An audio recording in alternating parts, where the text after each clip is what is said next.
साहित्य उत्सव.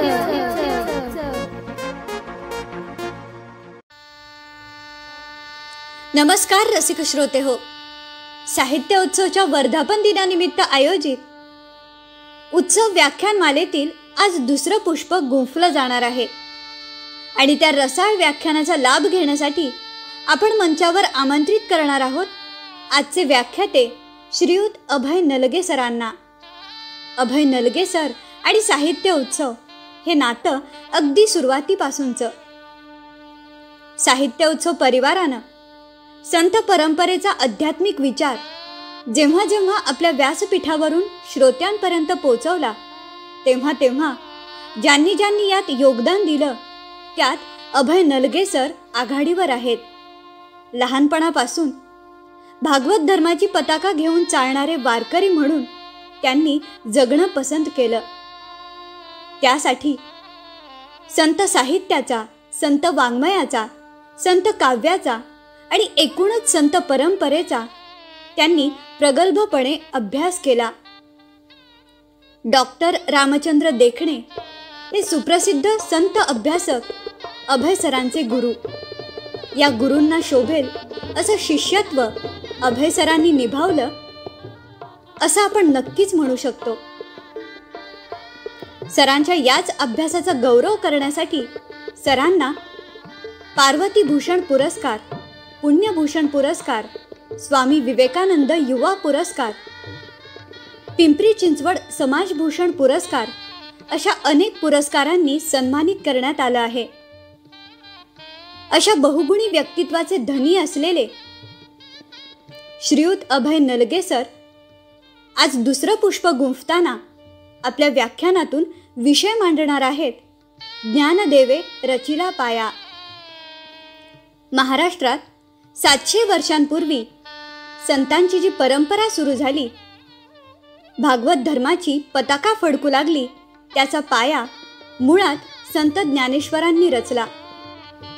अवघ्या मराठी माणसांची माऊली असलेल्या संत ज्ञानेश्वरांचं हेच कार्य अभय नलगे सर आपल्या व्याख्यानातून मांडणार आहेत.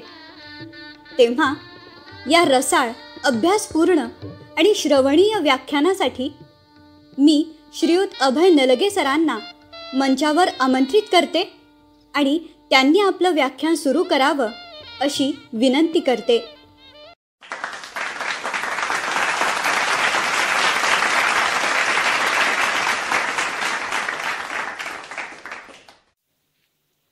नमस्कार. मी पुण्याहून अभय नलगे. साहित्य उत्सवच्या दुसऱ्या वर्धापन दिनानिमित्त आयोजित केलेल्या व्याख्यानमालेत आपणा सर्वांचं मनपूर्वक स्वागत करतो. साहित्य उत्सवचे सर्वासर्वे असलेले मनोजजी आहेर सर, त्यांचे सर्व सहकारी, एडिटर, रेकॉर्डिस्ट, आर्टिस्ट या सर्वांच्या प्रति प्रेमभाव आणि कृतज्ञता व्यक्त करतो आणि आभार मानतो की दरवर्षीप्रमाणे याही वर्षी मला रसिकजनांच्या चरणांची सेवा करण्याचं एक उत्तम संधी त्यांनी या माध्यमातून प्राप्त करून दिली. मित्रहो, साहित्य उत्सवच्या माध्यमातून संत साहित्य असेल, लोकसाहित्य असेल, या वेगवेगळ्या कार्यक्रमांच्या माध्यमातून मला आपणा सर्वांशी संवाद साधण्याची संधी साहित्य उत्सवच्या माध्यमातून मिळत असते. आज आपल्या व्याख्यानाचा विषय आहे ज्ञानदेवे रचिला पाया. अर्थातच संत ज्ञानदेवांच्या कार्याच्या गौरवाबद्दलचा हा विषय आहे. खूप थोडक्यामध्ये मांडण्याचा मी प्रयत्न करतो. ज्ञानदेवांच्या काळातली जर स्थिती आपण पाहिली तर ज्ञानदेवांच्या कालीन बरेच संत होऊन गेले. त्यांनी ज्ञानदेवांच्या कार्याची आपल्याला तत्पर माहिती दिली. मात्र जगद्गुरु तुकाराम महाराजांच्या समकालीन असलेल्या त्यांच्या सदशिष्या बहिणाबाई कुलकर्णी नावाच्या एक संत आपल्याकडे होऊन गेल्या. त्यांनी एक उत्तम अभंग या सर्व संतांच्या कार्याच्या गौरवाचं वर्णन करणारा लिहून ठेवला. हा अभंग कोणता? फार सुंदर अभंग आहे. संत कृपा झाली, इमारत फळा आली, ज्ञानदेवे रचिला पाया, उभारिले देवालया. नामातयाचा किंकर जेणे केला हा विस्तार, जनार्दन एकनाथ खांब दिला भागवत. तुका झालासे कळस भजन करा सावकाश, बहिणी म्हणे फडकती ध्वजा, निरूपणा केले ओजा, ज्ञानदेवे रचिला पाया, उभारिले देवालया. यातल्या फक्त एकाच ओळीचा आपण विचार करणार आहोत, तो म्हणजे ज्ञानदेवे रचिला पाया. ज्ञानदेवांनी कशा कशा गोष्टींचा पाया घातला याचं एक छोटस आपण उदाहरण काय काय आहेत यामध्ये, किंबहुना काय काय कुठल्या कोणत्या गोष्टींचा पाया ज्ञानदेवांनी घातला त्याचा छोटासा विचार आपण करणार आहोत. छोटासा यासाठी म्हणालो की ज्ञानदेवांचं कार्य एवढं मोठं आहे, एवढं व्यापक आहे की एका व्याख्यानामध्ये किंवा एका व्याख्यानमालेमध्ये त्यांचं कार्य हे सांगून संपणार नाही. जर सांगून संपत नाही तर ते कार्य करण्याची कृती केवढी महान आणि मोठी असेल याचा विचार आपण करू शकतो. ज्ञानदेवांच्या अगोदरच्या काळातली जर स्थिती पाहिली तर अल्लाउद्दीन खिलजीने आपल्यावरती स्वारी केली. ज्ञानदेवांच्या काळाच्या दरम्यानची नंतरची सगळी शतकं 12व 13व आणि 14व 15व्या शतकापर्यंत आपण परकीय आक्रमणाखाली होतो. अल्लाउद्दीन खिलजीने आपल्यावरती स्वारी केली आणि प्रचंड मोठी लयलूट केली. देशामध्ये संपूर्ण दारिद्र्य पसरलं गेलं आणि या दारिद्र्याचा परिणाम श्रीमंत अधिक श्रीमंत आणि गरीब अधिक गरीब होत चालला. शिक्षण, अध्यात्म या गोष्टींचा लवलेशही उरत नव्हता. सामान्य माणूस हा कुणाच्या मागे जायचं याचा विचार करत होता. सामान्यतः माणूस हा अनुकरण प्रिय असतो आणि ज्यांचं अनुकरण करावं असा जपी तपी कापडी संन्यासी संपूर्ण वर्ग हा अंगाला राख लावून पाप करण्यामध्ये मग्न झाला होता. नाथ महाराजांनी त्याचं फार सुंदर वर्णन केलंय. नाथ महाराज म्हणतात, अंगा फासून या राख करी भलतेची पाप, एका जनार्दनी सोंग मग तया कैसा हो पांडुरंग. ज्या लोकांनी समाजाला मार्ग दाखवायचा, समाजाला दिशा दाखवायची, अशा अनेक लोकांनी समाजाची दिशा भूल करण्याचा प्रयत्न केला होता आणि तो प्रयत्न ज्ञानदेवांनी संपूर्णतः कोलमडून पाडला.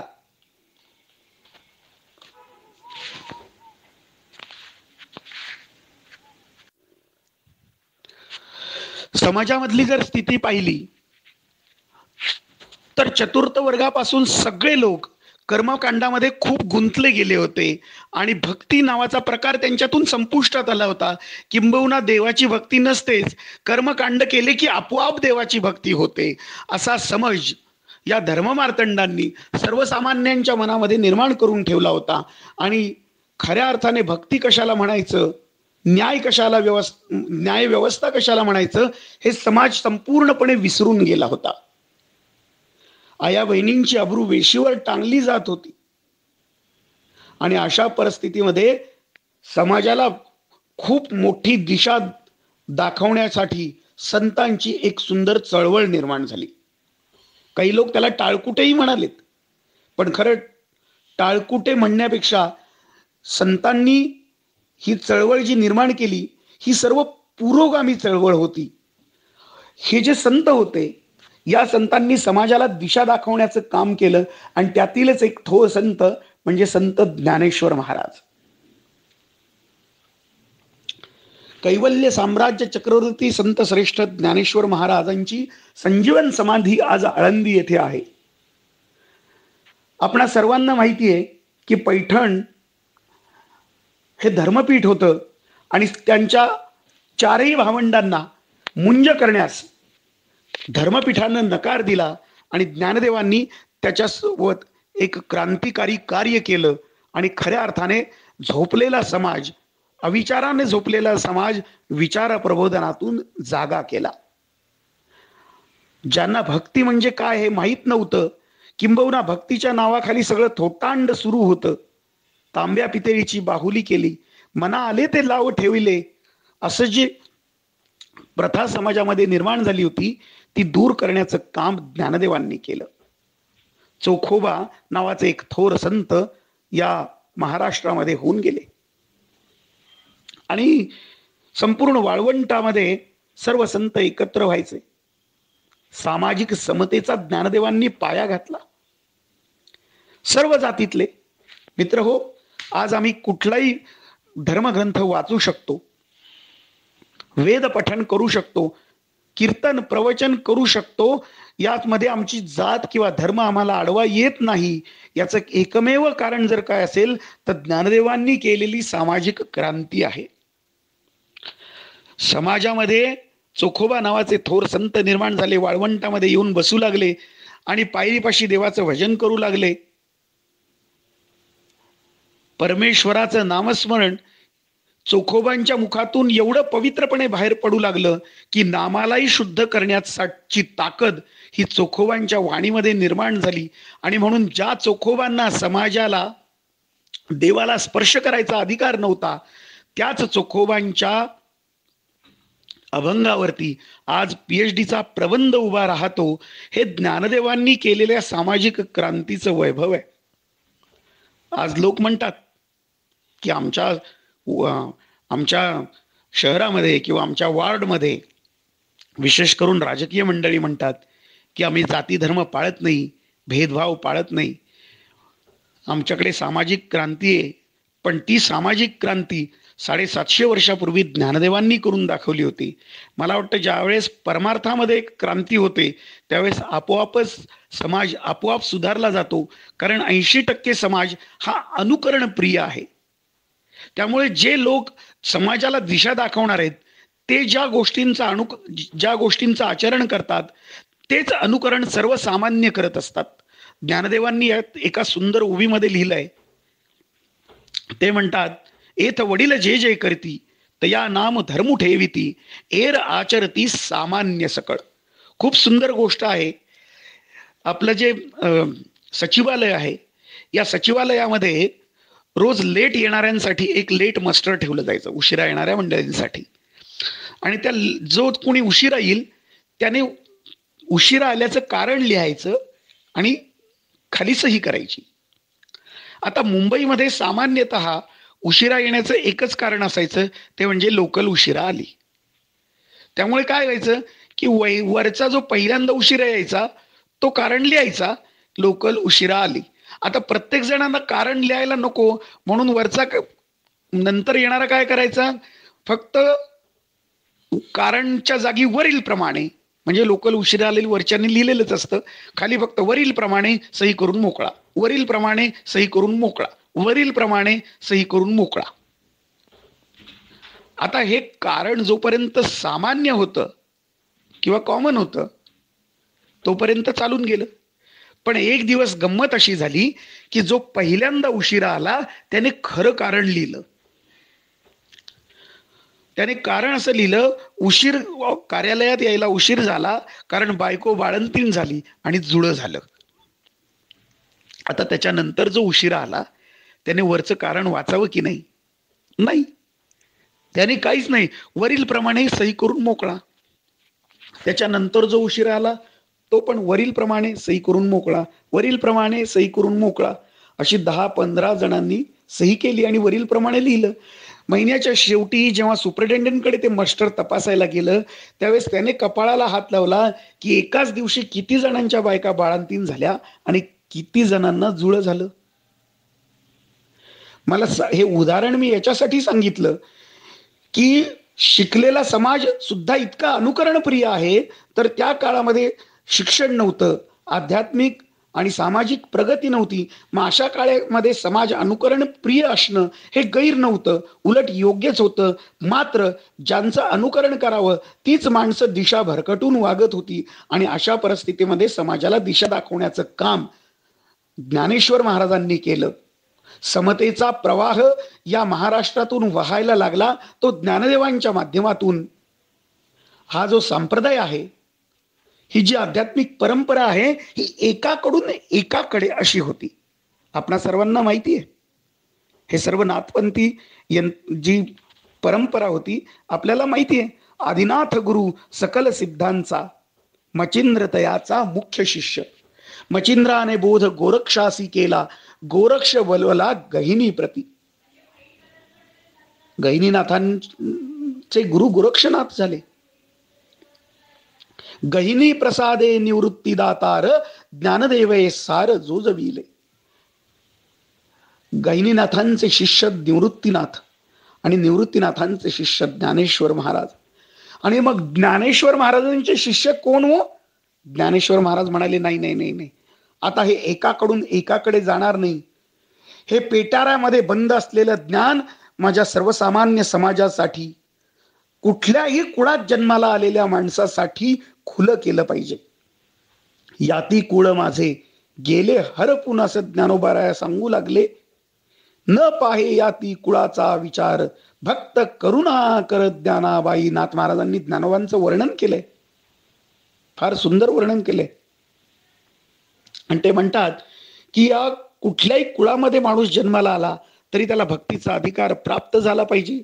स्त्री वैश्य शूद्रांना जर गीता भक्तीचा अधिकार देते तर तो सामान्य माणसापर्यंत पोहोचला पाहिजे. आणि म्हणून ज्ञानदेवांनी हे ज्ञान सर्व समाजासाठी खुलं केलं आणि सर्व जातीतल्या संतांना एकत्र करून संतांची ही मांदियाळी बांधली. आणि खऱ्या अर्थाने पांडुरंगाच्या मंदिराही पेक्षा ज्ञानदेवांना वाळवंट प्रिय वाटू लागलं. एकची टाळी झाली चंद्रभागे वाळवंटी, माझा ज्ञानराज गोपाला ते लाह्या वाटी. मला एक सांगा मित्र हो, सर्व जातीतले संत जेव्हा एकत्र येतात, समतेचा प्रवाह सुरू होतो, त्यावेळेस देवालाही वाटतं की या प्रेमामध्ये आपणही एकत्र यावं आणि या संतांच्या मेळ्यामध्ये नाचावं. खरं म्हणजे जेव्हा सर्वजण बंधुभावाने आणि समतेने नांदत असतात त्यावेळेस आनंदापेक्षा वेगळं या जगात काहीही उरत नाही. आणि तीच अनुभूती ज्ञानदेवांनी या महाराष्ट्राला दिली. सामाजिक समतेचा पाया घातला. पुढे येऊया. ज्ञानेश्वर महाराजांनी भक्ती संप्रदायाचा पाया घातला. आता सगळ्यात महत्वाची गोष्ट म्हणजे आपल्या समाजामध्ये भक्ती म्हणजे देवाची आरती करणं, त्याला नैवेद्य दाखवणं, हार घालणं, म्हणजे जी कर्मपूजा होती, ही कर्मपूजा म्हणजेच भक्ती आहे असा एकंदरीत अर्थ आपल्या सामान्य माणसाने घेतला होता. ज्ञानदेवांनी तो पुसून टाकला. योग याग विधी तेणे नोहे सिद्धी, वायाची उपाधी दंभधर्म. खरं म्हणजे ज्ञानेश्वर महाराज योगी होते, नवे नवे योगियांचे राजे होते, तरी सुद्धा योग याग विधी हे खोटं आहे, त्याच्यातून सिद्धी प्राप्त होत नाही असं ज्ञानदेवांनी का सांगितलं? त्याचं एक सुंदर कारण आहे. ज्ञानदेवांना माहिती होतं योग साधना करून एखादा माणूस एकाचं कल्याण करू शकतो. त्यातूनही मला योग कळलाय म्हणून तो समाजामध्ये दांभिकता निर्माण करू शकतो. हा दंभाचार ज्ञानदेवांना थांबवायचा होता. आणि म्हणून योग साधना न करता तुम्ही भक्ती साधना करा, परमेश्वराची आराधना करा, अंतःकरणापासून भक्ती करा, त्याला शरण जा. जे विश्व, जी सृष्टी, जी फुलं, जी अगरबत्ती, जो दिवा, जे तेल देवानच निर्माण केलंय त्याला तेच त्याला नका वाहू, तर तुमचं अंतःकरण त्याला वहा, तुमचं प्रेम त्याला वहा, कारण ते तुमचं स्वतःच आहे. फुलं तुमची नाहीत, ती निसर्गाची आहेत, ती देवाचीच आहेत. आणि ज्यावेळेस तुम्ही तुमचं अंतःकरण देवाच्या चरणी समर्पित कराल त्या अर्थाने त्या क्षणाला खऱ्या अर्थाने तुम्हाला भक्तीचा अर्थ कळला. असं भक्तीचं विवेचन ज्ञानदेवांनी केलं आणि सांगितलं योग याग विधी तेणे नोहे सिद्धी, वायाची उपाधी दंभधर्म. हे सगळं दंभाचाराकडे नेणार आहे, तुम्ही या सगळ्याच्या नादाला लागू नका. आणि म्हणून ज्ञानेश्वर महाराजांनी या संपूर्ण महाराष्ट्रामध्ये भक्ती संप्रदायाचा पाया घातला, वारकरी संप्रदाय निर्माण केला आणि समाजाला एक दिशा दाखवण्याचं काम केलं भक्तीच्या माध्यमातून. मग कुणी भक्ती करावी, कुणी करू नये, कुणी कशी भक्ती करावी. एक कुंभार ज्ञानदेवांकडे आला आणि म्हणाला, महाराज तुम्ही एवढं सांगता, एवढं बोलता, पण मला कैवल्य कळणार कसं? कैवल्य माझ्यासाठी सोपं नाही, मला कठीण. ते म्हणाले, तू काय करतोस? हे म्हणाले, अहो मी कुंभार आहे. अरे अरे अरे अरे म्हणाले, मग तुझ्यासाठी तर कैवल्य फार सोपं आहे बाबा. तू मडकं घडवतोस ना, तेव्हा साक्षात मी परमेश्वरच घडवतोय अशी भावना मनामध्ये निर्माण कर. तुझ्या सारखं कैवल्य कुणालाही कळणार नाही. म्हणजेच ज्ञानदेवांनी कर्मप्रधान भक्तीचा पाया घातला. प्रत्येकाने आपलं कर्म करत असताना, आपलं काम करत असताना, मी ही केलेलं काम ही ईश्वराची सेवा आहे ही सद्भावना ठेवून जर केलं तर परमेश्वर प्राप्ती कुणालाही दूर नाही. ज्याप्रमाणे ज्ञानयोग मोठा आहे तितकाच कर्मयोग मोठा आहे. किंबहुना कर्म आणि ज्ञान या दोन गोष्टींचा समन्वयाचा पाया ज्ञानदेवांनी घातला. ज्ञान, कर्म आणि भक्ती ह्या तीन गोष्टी एकत्र आल्या पाहिजेत. ज्ञानाला कर्माचे डोळे, हातपाय हवेत आणि कर्माला ज्ञानाचे डोळे हवेत. किंबहुना कर्म आणि ज्ञानाला भक्तीचं अधिष्ठान हवं. आता ज्ञान हे कर्माशिवाय आंधळ आहे आणि कर्म हे ज्ञानाशिवाय पांगळ आहे. कसं, ते एक छोटंसं उदाहरण सांगतो. एका जंगलातून एक शिकलेल्या प्राध्यापकांची मोटार चालली होती आणि ती मोटर कार मध्ये ड्रायव्हर गाडी चालवत होता. प्राध्यापक आपल्या सुविद्य पत्नींसोबत पाठीमागे बसलेले होते. अचानक संपूर्ण जंगल सफारी करत होते. अचानक गाडी बंद पडली.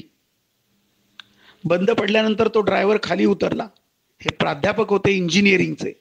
ड्रायव्हर खाली उतरला, त्याने बोनट उघडलं, पुष्कळ प्रयत्न केला पण त्याला गाडी काही सुरू होईना. मग आता काय करायचं? मग साहेबांच्यातला इंजिनियर जागा झाला प्राध्यापकांमधला. पण यांनी 25 वर्ष फक्त प्राध्यापकीच केली होती.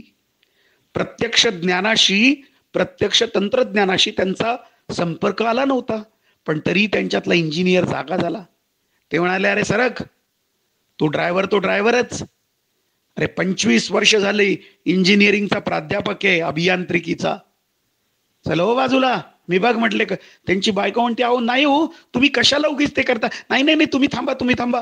कारण त्या बिचारीला माहिती होतं आपल्या नवऱ्याची पोच कुठपर्यंत आहे. त्यामुळे तू गप्प बस. काही माणसांना बायकोला 4 माणसात ओरडल्यानंतर, बोलल्यानंतर फार पुरुषार्थ वाटतो. तसेच ते तू गप्प बस, तुला काही कळत नाही. आणि मग गाडीचं बोनट उघडलं. प्राध्यापकांनी 25 वर्ष फक्त प्राध्यापकीच केली होती. कुणी असतील तर क्षमा करा. प्रत्यक्ष ज्ञानाशी संपर्क उरला नव्हता. खूप वेळ प्रयत्न करूनही गाडी सुरू झाली नाही. शेवटी ड्रायव्हरनं जंगलाबाहेर जाऊन एक काळ्या कपड्यातलं पोरग मेकॅनिक घेऊन आला. त्याला प्राध्यापकांनी विचारलं, काय रे, तुला काही कळतं का गाडीतलं? तो म्हणाला, साहेब बघतो प्रयत्न करून. त्यानं गाडीचं बोनट उघडलं. त्याच्या लक्षात आलं बॅटरीच्या टर्मिनलवरती खूप बर जमा झाली आहे. ती बर त्यानं पॉलिश पेपरनं घासली. बॅटरीचे टर्मिनल ढिले झालेले परत घट्ट केले आणि घट्ट बसण्यासाठी त्याच्यावर 2 हातोडीचे ठोके मारले. गाडी सुरू झाली. साहेबांनी विचारलं, काय रे, किती पैसे? तो म्हणाला, साहेब 102 रुपये. ते म्हणाले, अरे 2 ठोके मारले आणि 102 रुपये मागतोस? तेव्हा त्या पोरानं जे उत्तर दिलं ते फार महत्वाचं. तो पोरगा म्हणाला, साहेब 2 ठोके मारले त्याचे 2च रुपये, पण ते कुठे मारायचे हे कळण्यासाठीचे मात्र 100 रुपये. मित्र हो, नुसतं ज्ञान उपयोगाचं नाही आणि नुसतं कर्मही उपयोगाचं नाही. ज्ञान आणि कर्म याचा समन्वय आपल्याला साधता आला पाहिजे आणि या ज्ञान कर्माच्या समन्वयाला भक्तीचं अधिष्ठान असलं पाहिजे. म्हणून ज्ञान, भक्ती आणि कर्माच्या समन्वयाचा पाया ज्ञानेश्वर महाराजांनी घातला. शेतकऱ्याला शेती करायला सांगितली. त्यांच्या काळातली जर स्थिती पाहिली तर ब्राह्मण वर्गानं कर्मठपणा वाढवला. क्षत्रिय युद्धावरून पळून येत होते. वैश्यांनी शेताच्या शेत ओस पाडली होती. आई बापाचं पोर ऐकत नव्हतं. नाथांच्या काळातही ती स्थिती निर्माण होती. त्यांनी तो वर्णन करून ठेवलंय. कलियुगाची दादा ऐकावी थोरी, पुत्र तो होईल पित्याचा वैरी, भ्रतार सोडून घरोघर फिरतील नारी. आणि अशा परिस्थितीमध्ये ज्ञानदेवांनी समाजाला सर्वप्रथम आपलं कर्म शिकवलं.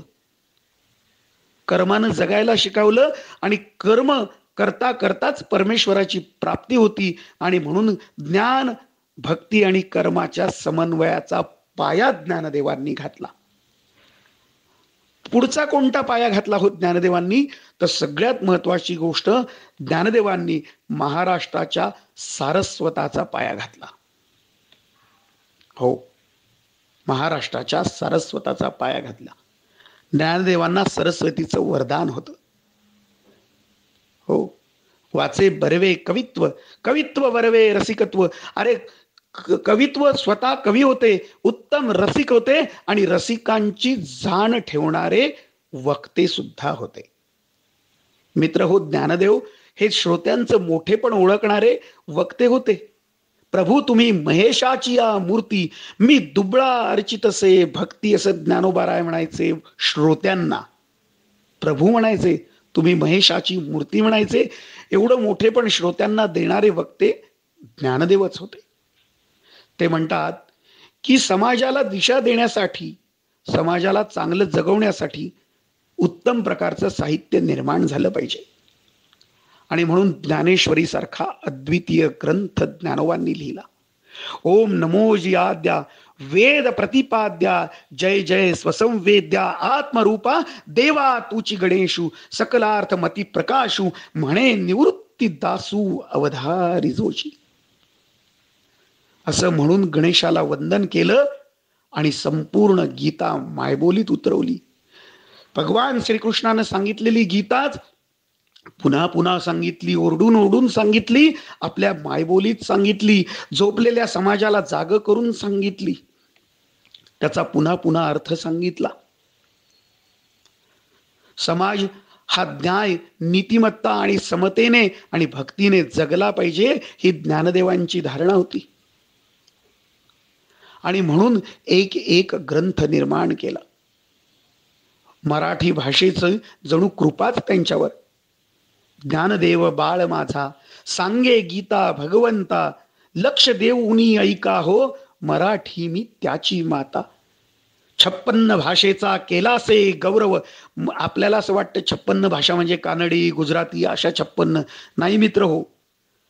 मराठीमध्येच 56 प्रकारची मराठी बोलली जात होती. जसं आपण आता ऐरणी म्हणतो, कोकणी म्हणतो किंवा अजून काही भाषा असतील, या भाषा आपण बोलतो. अशा वेगवेगळ्या प्रदेशांमध्ये वेगवेगळ्या प्रकारची मराठी थोडी बदल करून बोलली जात होती. आणि त्या भाषेतले शब्द ज्ञानदेवांनी ज्ञानेश्वरीमध्ये आणले आणि 56 प्रकारची मराठी भाषा या ज्ञानेश्वरीमध्ये मांडून 56 भाषेचा केलासे गौरव म्हणून. म्हणजे ग्रामीण माणसाला वाटायला नको की माझी ही भाषा ज्ञानेश्वरीत नाही, कुणाला ही ज्ञानेश्वरी माझी नाही असं वाटायला नको, म्हणून ज्ञानदेवांनी ते केलं. सारस्वताचा पाया घातला. हो, ही ज्ञानेश्वरी कशी आहे, केवढी सुंदर आहे. खरं म्हणजे जेव्हा जेव्हा आपण ज्ञानेश्वरी सारखा अद्वितीय ग्रंथ वाचतो त्यावेळेस 16 वर्षाच्या या मुलाला इतकं जगाचं मोठं व्यापक ज्ञान कसं प्राप्त झालं असेल असा प्रश्न आपल्याला पडतो. नवे नवे ही ज्ञानेश्वरी डोक्यावर घेऊन आपल्याला नाचावंसं वाटतं. योग साधना सांगितलेली तर मला तर वाटतं की आपल्यासाठी नाहीच की काय ती. हो, योग करूच नका म्हटले, कारण योग जो जो करेल त्याला, अहो योग सोडा, आपल्याला योगासन जमत नाही. योगासन, योग कुणी करावा? ज्याला नीट योगासन. बरं, योगासन म्हणजे 10 किंवा 5 मिनिटं करायची गोष्ट नाही. जेव्हा तुम्हाला योग साधना करायची त्यावेळेस कमीत कमी एकाच आसनामध्ये 3 तास कुठलीही चुळबुळ किंवा हालचाल न करता बसणं, याला म्हणतात योग आसन. आपण मांडी साधी सुद्धा घालून 3 तास एका जागेवर नीट बसू शकत नाही, तेव्हा सुद्धा आपली चुळबुळ होते. मग ज्ञानेश्वर महाराजांनी सारस्वताचा पाया घातला म्हणजे नेमकं काय केलं तर 4 प्रकारचे ग्रंथ निर्माण केले. ज्ञानेश्वरी हा श्रोतृ संवाद आहे, तो श्रोत्यांशी साधलेला संवाद आहे. हो, श्रोत्यांशी साधलेला संवाद आहे ज्ञानेश्वरी. फक्त ज्ञानदेव बोलतायत किंवा त्यांनी लिहून ठेवलं आणि गेले असं नाही. ज्ञानदेवांनी जेव्हा ही सामाजिक क्रांती केली त्यावेळेस त्यांच्या लक्षात आलं की सामान्यातल्या अतिसामान्य वर्गाला सुद्धा परमार्थाची जाण होऊ शकते. आणि म्हणून त्यांनी जेव्हा ज्ञानेश्वरी सांगितली त्या खांबाला टेकून, त्यावेळेस काही कुणी विद्वान ब्राह्मण पंडित वर्ग त्यांच्या समोर ऐकायला नव्हता. तर तेली, कोळी, काष्ठी हा सर्व वर्ग ज्ञानदेवांच्या काळामध्ये ऐकायला होता. आणि मग अशा परिस्थितीमध्ये आपल्याला कळेल की हा सामान्यातला अतिसामान्य वर्ग सुद्धा इतका विद्वान होता की आजचा विद्वान वर्गही तेवढा विद्वान नाही. कारण अतिसामान्यातल्या सामान्य माणसाला तेव्हा ती ज्ञानेश्वरी कळत होती. आता विद्वानातल्या विद्वानालाही ती कळत नाही, उमजत नाही, समजत नाही. एवढी ज्ञानेश्वरी ग्रंथ एवढा अगाध आहे. विशेष म्हणजे समाजातल्या सगळ्या घटकांना साठी ती उपयुक्त आहे. जगातल्या सर्व साहित्यातले सर्व दृष्टांत आणि सिद्धांत हे एकट्या ज्ञानेश्वरीमध्ये आहे असं विधान आहे. ज्ञानेश्वर महाराजांनी ज्ञानेश्वरी हा श्रोतृसंवाद आहे, अमृतानुभव हा आत्मसंवाद आहे, अभंग आणि गवळणी हा लोकसंवाद आहे. बघा, ज्ञानेश्वरी हा श्रोतृसंवाद आहे, अभंग आणि गवळणी हा लोकसंवाद आहे, अमृतानुभव हा आत्मसंवाद आहे आणि चांगदेव 65 हा शिष्य संवाद आहे. मग सारस्वताचा पाया यातून कसा घेतला? तर ज्ञानेश्वरी सारखा अद्वितीय ग्रंथामध्ये शब्दांचं भांडार उभं केलं. वक्तृत्वा गोडपणे अमृताते पारखे म्हणे, रस होती ओळंगणे अक्षरासी. अक्षरांनाही अमृतत्वाची गोडी ज्ञानदेवांनी ज्ञानेश्वरीच्या माध्यमातून दिली. आणि म्हणून मित्र हो, 16 वर्षानंतर का होईना मेमाडेंच्या रूपात, विंदांच्या रूपात मराठी भाषेला ज्ञानपीठ सारखा पुरस्कार प्राप्त झाला. ज्ञानदेवांच्या सारस्वताची कृपा आहे. मित्र हो, ज्ञानेश्वरी सांगताना ज्ञानेश्वर महाराज मराठी भाषेचं वर्णन करतात. ते म्हणतात, माझी मराठी भाषा तरी कशी आहे? नवरस भरवी सागरू, करवी उचित रत्नांची आगरू, भावार्थाचे गिरबुरू निफजवी माये.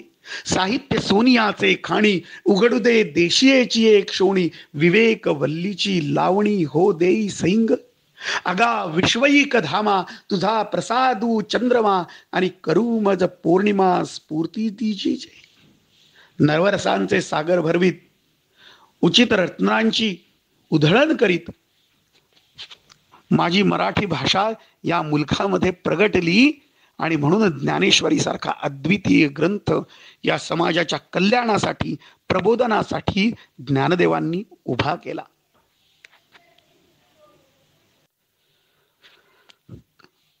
अमृतानुभव हा आत्मसंवाद.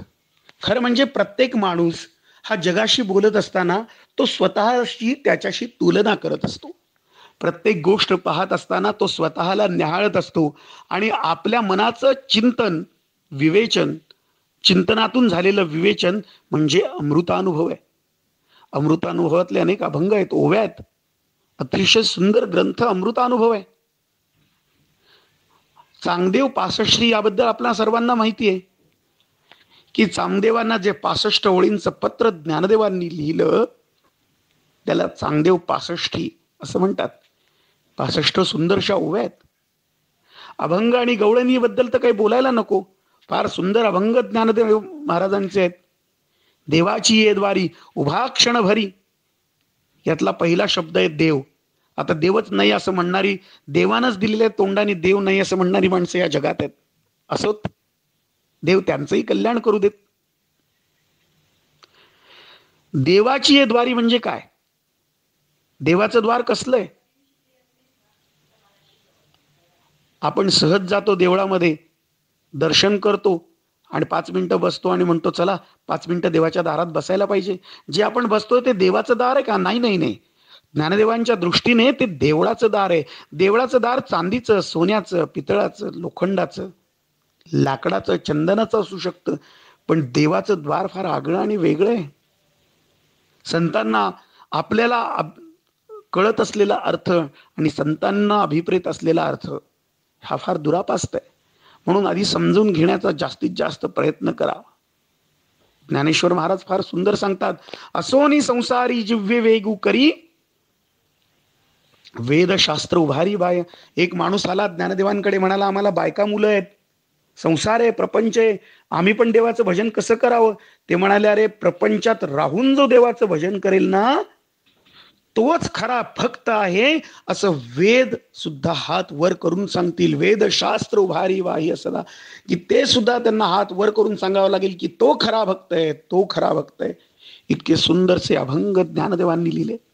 या 4 भावंडांचं वर्णन करताना गदी माडगुळकर म्हणतात, उजेडी राहिले उजेड होऊन निवृत्ती सोपान मुक्ताबाई.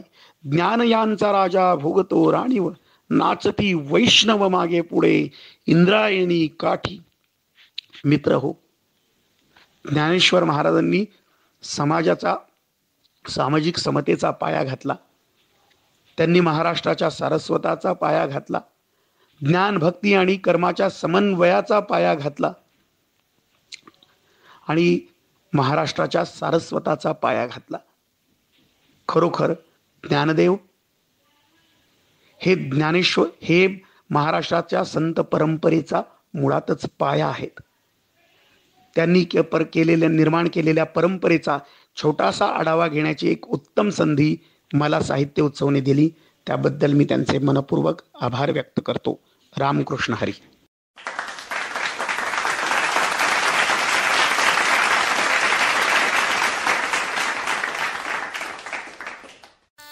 खूप खूप धन्यवाद सर. श्रोत्यांनी मंत्रमुग्ध व्हावं आणि काळानेही जणू थांबून जावं अशा पद्धतीची ओघवती शैली, तितकीच बुद्धिप्रामाण्यवादाप्रमाणे असलेली उदाहरणे, दाखले आणि संतांची अनमोल अशी शिकवण आपल्या रसाळ वाणीतून आमच्यापर्यंत पोचवलीत, त्याबद्दल साहित्य उत्सव परिवाराकडून आणि सबंध श्रोतृ वर्गाकडून मी आपली मनापासून आभारी आहे. श्रोते हो, उत्सव व्याख्यानमालेतील 3रं पुष्प आपण उद्या गुंफणार आहोत. तोपर्यंत मी हर्षदा आपला निरोप घेते. धन्यवाद. दर्जेदार साहित्याचा आणि कलाकृतींचा आस्वाद घेण्यासाठी जॉईन करा साहित्य उत्सव व्हॉट्सॲप किंवा टेलिग्राम ग्रुप.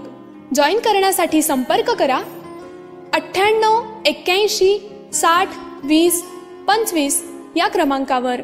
संपर्क क्रमांक पुन्हा एकदा 9881 60 2025. साहित्य उत्सव हे यूट्यूब चॅनल आजच सबस्क्राईब करा. साहित्य उत्सवच्या फेसबुक पेजला जरूर भेट द्या, कारण ज्ञान आणि मनोरंजन यांचं अतूट नातं म्हणजे साहित्य उत्सव.